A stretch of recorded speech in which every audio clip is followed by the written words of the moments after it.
program. It was introduced earlier this year by the governor and the state legislature. New York joins more than 36 other states with early voting options.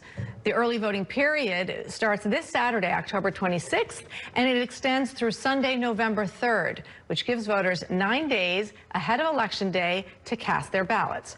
Early voting will happen at 61 designated polling sites across the 5 boroughs. One of the leading forces to establish early voting in New York was State Senator Michael Gianaris, and he joins me here this morning to talk about that and more. And why don't we start a little bit about why it's so important to have this in New York? I mean, New York has really ranked dismally when it comes to voter turnout. You answered your own question. We typically are about 48 out of the 50 states in voter participation, and one of the reasons is our laws are very restrictive. One of the things I'm most proud of with the new Democratic majority in the state Senate is we started loosening up the participation, the rules for participation in democracy. Early voting is a big one. We're moving towards same-day registration, vote by mail. We're trying to do all these things to make it easier rather than harder for people to vote, and early voting is a big one.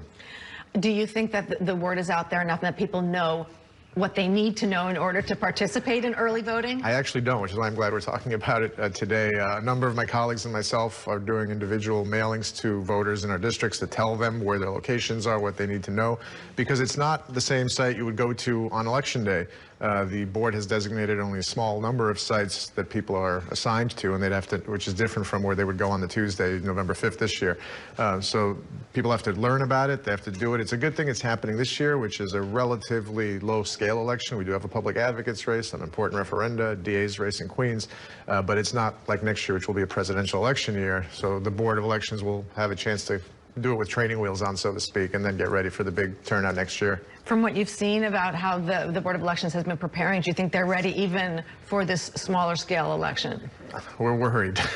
We're worried. So hopefully they are. I'm actually going from the studio with Senator Zellner Myrie, who's our election law chairman, to the Board of Elections site in Brooklyn to talk with them about preparations and what they're doing to be ready. I hope so.